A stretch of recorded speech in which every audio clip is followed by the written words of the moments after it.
Selamat malam Bapak Ibu sekalian yang hari ini hadir di studio dan tentu saja yang menyaksikan melalui tayangan televisi atau streaming. Kami membaca sekaligus mencatat persoalan luar negeri, pertahanan keamanan, dan tentu saja dari tiga ini kami akan menyampaikan poin per poin. Yang pertama terkait dengan politik luar negeri kita.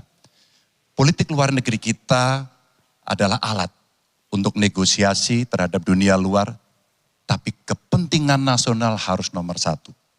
Kenapa itu menjadi penting? Karena kita mesti betul-betul bisa melakukan redefinisi terhadap politik luar negeri yang bebas aktif, yang disesuaikan dengan kondisi kekinian. Ini penting karena apa? Karena kita perlu untuk memilih, memilah, dan memprioritaskan yang menjadi kekuatan, keinginan dari bangsa dan negara ini. Rakyat butuh bekerja. Rakyat butuh lapangan kerja lebih banyak. Investasi harus lebih banyak. Maka kita mesti memperkuat infrastruktur diplomasi kita, duta besar, para diplomat, dan tentu saja inilah yang mesti kita berikan penugasan-penugasan untuk membereskan persoalan-persoalan kepentingan ekonomi nasional dalam konteks kekinian. Dan tentu saja kita tidak pernah lupa, Indonesia selalu setia pada kesepakatan yang pernah diambil. Dekolonisasi yang dilakukan mendorong, meyakinkan kita semua untuk membebaskan seluruh bangsa tanpa boleh mengintervensi satu dengan yang lain. Dan inilah komitmen kita pada kemerdekaan Palestina yang kita dukung terus-menerus. Maka kalaulah kemudian itu kita kerjakan, beberapa problem krisis iklim barangkali akan kita selesaikan dengan membawa pola-pola diplomasi sesuai dengan kekinian yang diperlukan.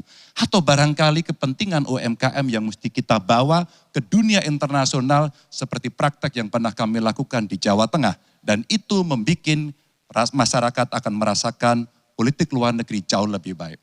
Pertahanan, sistem pertahanan rakyat semesta mesti kita dorong, kita lapisi dengan pertahanan yang betul-betul berlapis dan kita jadikan benteng pertahanan Nusantara sebagai sebuah satu kesatuan.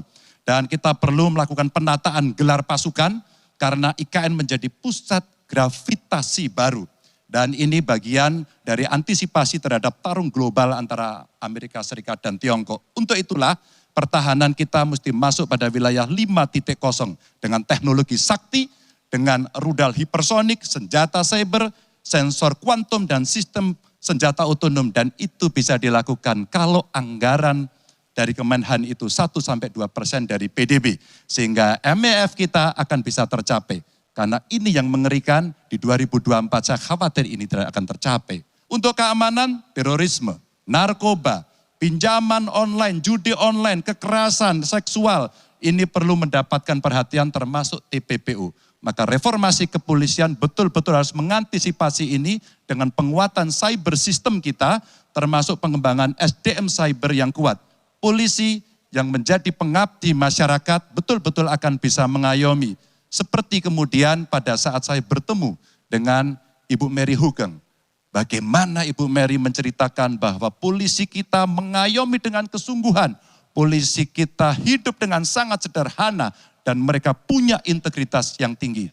Sebagai anak polisi, saya paham betul ini sesuatu yang sulit dan pasti akan bisa kita lakukan.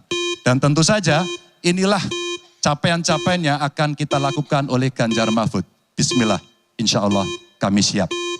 Baik, terima kasih Bapak Ganjar Pranowo.